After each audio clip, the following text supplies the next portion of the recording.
Village of Shadows is one of the harder difficulties in Resident Evil. It's not really something that's meant to be beat without any new game plus items, which is exactly why I'm doing just that. This difficulty is extremely hard. Going into this, I thought I could get this done within 4 hours, or at least within 2 days. I speedrun this game a lot, so I was going to use a lot of the same strats. Yeah, that didn't help much. This isn't the first time I beat the game on Village of Shadows either. I did it a few years ago, but I did that with infinite ammo, so I cheated. Obviously don't want to do that this time. So really my only goal for this one is to, well, not cheat. For this difficulty, not only will enemies be stronger and more aggressive, more difficult enemies that usually don't spawn in certain areas, well, don't worry, they'll be in places you least expect it.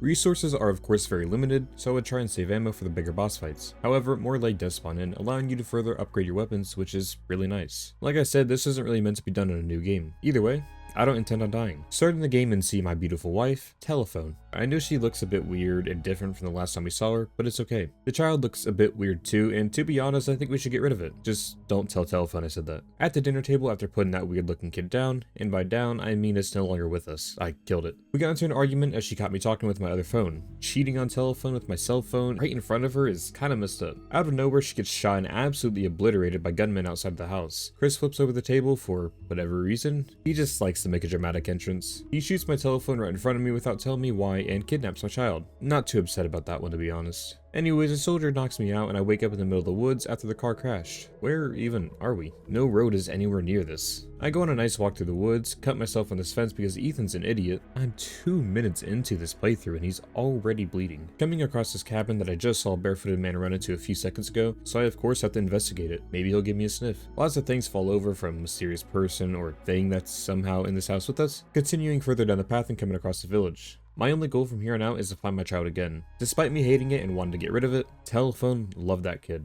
and I must do everything in my power to protect what she wanted. It's the least I could do after cheating on her with my cell phone. Further in the village is this house where I find the knife and a single heal. In the pantry is a guy who barely misses my head with his shotgun. He gives me a pistol. What a nice guy. Hope nothing bad happens to him. Now that that's out of the way, I get dragged under the house that is full of bodies and this guy decides to eat me out and force me into a fight. Because I'm simply the greatest Resident Evil player of all time, I obliterate this guy.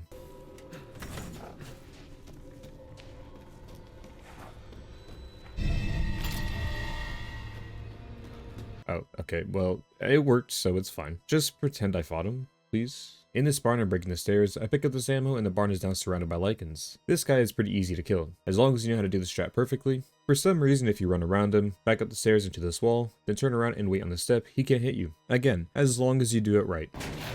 Okay, how are you hitting me? That shouldn't be allowed to happen, actually. I don't know how you're hitting me, actually.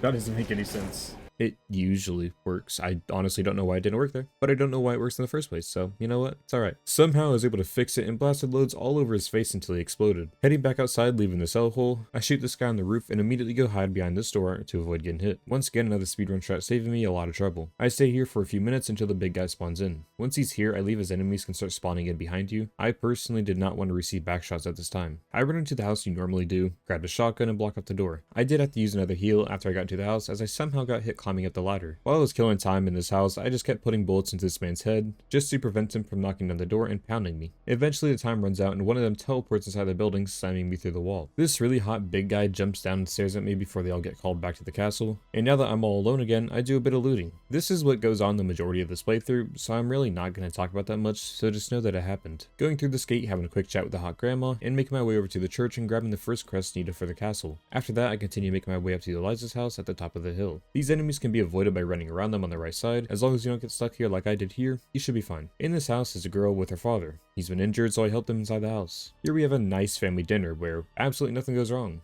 So who did you guys vote for in the 2024 election? Just trying to make conversation. After Christmas dinner is ruined, I run into the old man and give him a smooch. Now that literally everyone but Elena and Ethan are dead, well, for the next few minutes at least before she kills herself in the fire. Surely it was a coincidence and not my presence being here causing all these deaths. Anyways, who cares? Moving on to the castle to see the woman we have all been waiting for. Why is she invisible? She's invisible. What the fuck is happening? I think she's missing something, or a lot actually. Also, what the fuck is that? Mother Miranda lets Heisenberg choose Ethan's fate? That's odd. I thought he died at the end of Breaking Bad. I now have to run from all the lichens and end up in this room with this thing. Not sure how Ethan survives here, but okay. Now that that's all dealt with, we can actually enter the castle. But not before coming across the one and only beautiful Duke who is having a wonderful hair day. Entering the castle and immediately going to the door so I could witness the greatest cutscene in all of Resident Evil. Hot goth lady and her hot triplets.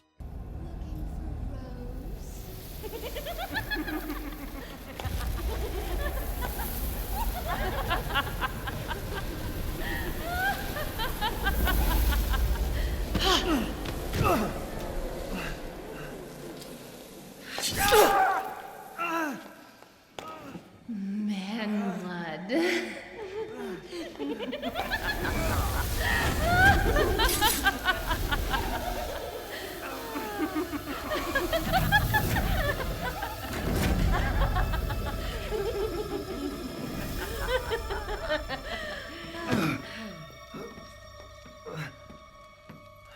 Mother, I bring you fresh prey. You are so kind to me, daughters. Now, let's take a look at him.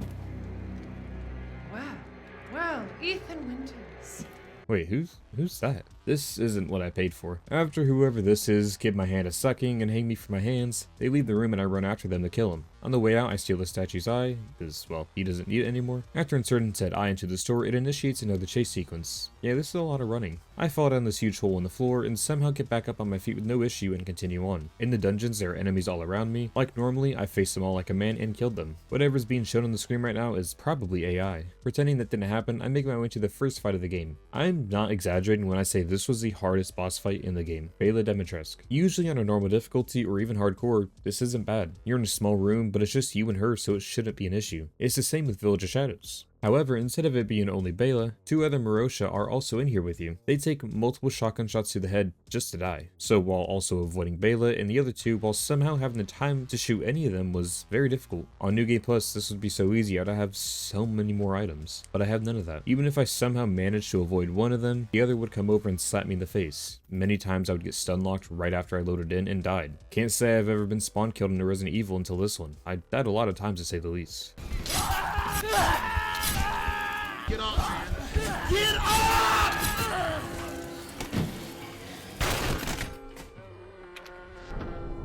This game sucks!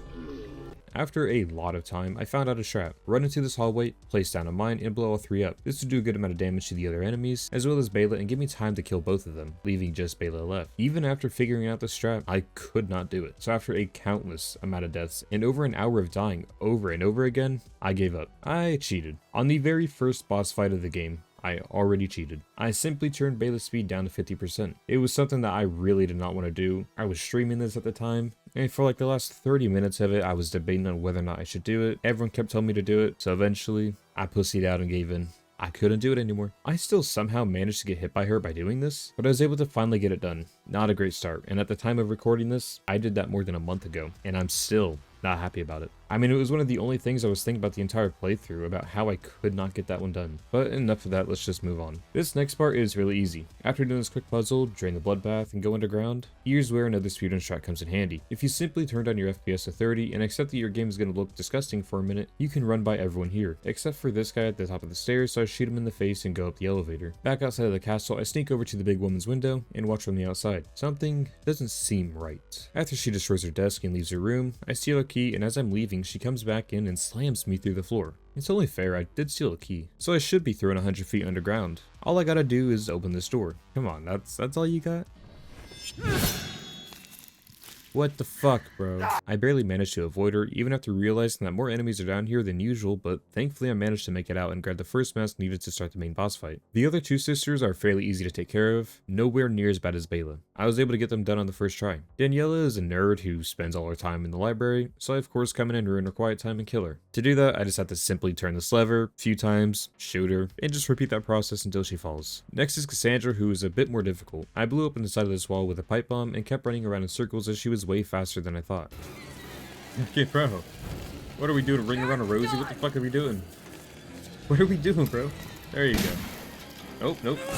She didn't give up. I think she gave up. I used every single bullet I had and was forced to use the knife to finish her off. Thankfully, she only had a few hits left. After killing her, I grabbed the last mask and head over to the first main boss fight.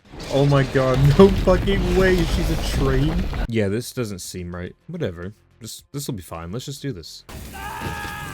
Yeah, this one was rough as well. Luckily for my knife only playthrough I did a while back, which if you guys would like to see that video, I'll leave a link to it in the description. I still remembered a lot of her attacks. The issue was that I didn't have much ammo to spare. I had to hit every single shot I had to be able to kill her. I became a masturbator at avoiding her attacks. I'd get a few shots in, back up for her to choose a slam attack. For the flies, I would hide in one of the twin towers or whatever this is. And for whatever this attack is, I just run to the other side to avoid getting hit. After a lot of time, I made it into the second phase. This part is so easy. If you die here, you actually suck at the game.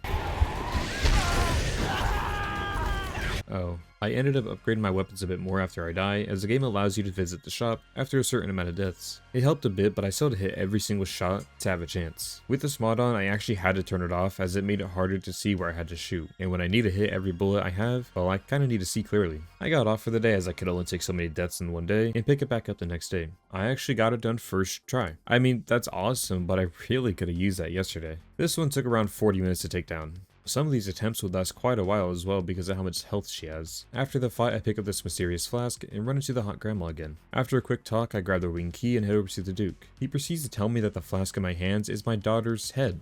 Oh. Okay. He then proceeds to tell me riddles, because, you know, why not talk normally? Heading over to this house and avoiding every enemy in my path, I also learned that this guy can follow you. I did not know that. I found myself a new pistol and grabbed the second piece needed for the key. The next part has no combat, so as long as I avoid this thing, I should be fine. Now that I have the key, I can start Moreau's section, but not before this wolf comes out of the bushes and proceeds to eat me out. I simply put on my running shoes and run away. I decided to grab the grenade launcher before, then destroy this green goo, barely avoiding the werewolf. Terrifying moment. Overall, his section was pretty easy. I'll just be taking this. Why the fuck would you say that, Ethan? I can run by everyone here up until I end up in the shed, grab the key, and head over to the boat. Arriving at this other shed thing, Chris is here, and he picked up a new hobby as a sailor. Good for him. Glad to see the man who brutally murdered my telephone in front of me without saying a word is doing well in life. Everything goes to shit as we are attacked and split up again. After doing this quick puzzle to drain the dam, it's now time to fight this thing. Yeah, sure, whatever. His fight isn't that bad. However, he has a lot of health, 26,000 to be exact. It's like I'm tickling him. So I use almost all my ammo. I end up dying multiple times, simply because I suck at this game apparently. The best strat for this fight, and it was something that I learned from Zero, if you run around this way you can bait his attack and get him trapped in here. It doesn't always work, so it could take a few attempts to get it to work, but once it does work, it is extremely easy. Just like beladimitrescu, I had to turn off his mod as I didn't know where his weak spot was. So after a few deaths and half hour later, I finished him off.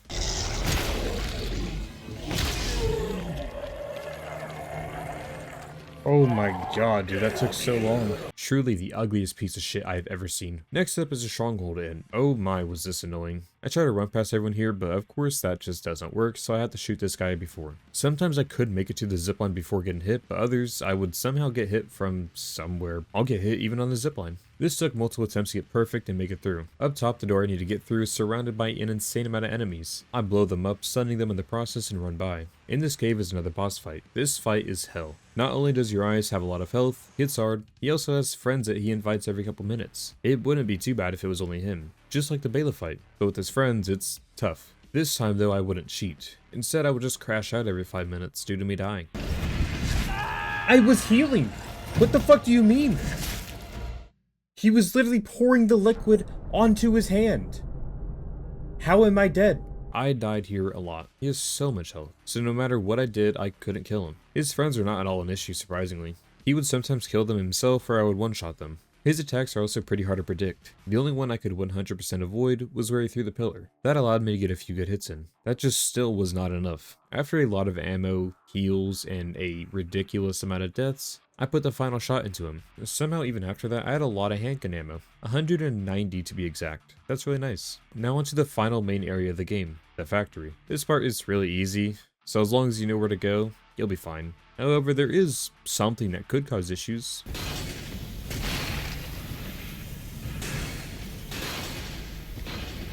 Why they both follow me here? What the hell? This is crazy. Yeah, they're not supposed to be there. With enough running, I could avoid them. Same with the other big guys in here. The fan guy, or whatever this is, wasn't a big deal. Because of my knife only playthrough, I was able to learn his attacks, so nothing really changed here, except for the fact that I have all my weapons. It doesn't really help much though, as I die multiple times. I feel like I lost all my brain cells while doing this playthrough. So many deaths I could have avoided, and I did something stupid and died. I swear I'm not that bad at video games. The next day I was able to finish him off. Now that I'm already on the Heisenberg boss fight, I have little left to do. Back on my first Village of Shadows playthrough I did a few years ago, it took me hours to beat him. Well, this time I did it on the first try with no damage. After this thing impersonates my telephone booth again, she rips my heart out, leaving Ethan heartbroken. Not only did I sleep at the fake telephone booth, but also where's my real wife? With Ethan dead or something, I get to play as Sailor Chris. I'm not really sure if this is the appropriate outfit for this weather or mission, but it's fine I guess. Chris is a literal tank. With the supply drops everywhere, filling me up with ammo and heals, this wasn't an issue at all. Plus, he could just take hits like he was being tickled. It was crazy. After blowing up the Megamycete 3 times, which was actually kind of hard since the shred I normally do didn't work. The Lycans would always catch up to me no matter what I did. Either way, I managed to get it done and head underground. This workshop area has a cell that is holding my real telephone. I'm beyond relieved that she's safe and alive. Chris was gonna leave her, I guess. I don't know. That is until she reveals the truth about Ethan. Back in Resident Evil 7, Ethan died. The mold is the only reason he's alive. So playing as Ethan once again, this time the Duke has put me in the back of his wagon. When we stop, he says this will be the last time we see each other. It's sad. I really wanted to touch his toes first, but I had more important things to do. After upgrading my weapons and making sure everything is ready, I make my way over to the final boss fight of the game. Mother Miranda. She is my child, so I must do everything I can to get it back. Her attacks are very predictable. She has 4 phases. The first one is where she's on the ground. She can do a few quick swipe attacks and raise the ground, fairly easy to avoid. The second, she turns into a spider thing. This is by far the easiest attack to avoid. I was able to get most of my damage done here. The third phase is when she starts flying. She has these orbs that will explode all over you. Since I had enough handgun ammo and I was never good at avoiding those for some reason, I would just shoot them. After that, she'll fly down and attempt to hit you. Her final phase allows her to cycle through any of her previous phases, which honestly wasn't that bad. It's safe to say that I died a lot. After many deaths, you could revisit the Duke again to upgrade weapons, which is what I did. With my weapons upgraded, I could finally do enough damage. She had 30,000 health. Wow. After over an hour of dying here, I was able to shoot her for the last time and put me into the final phase. I don't know if you can actually die here, but I was really worried, and honestly I kind of just gave up and was just so mad because I thought I was gonna die. Thankfully, I was able to kill her off and finish the game. I skipped everything, so I'll do a quick recap. Ethan gives the abomination to Chris, telephone reunites with it, they all leave in a helicopter while Ethan stays behind to kill himself. Okay.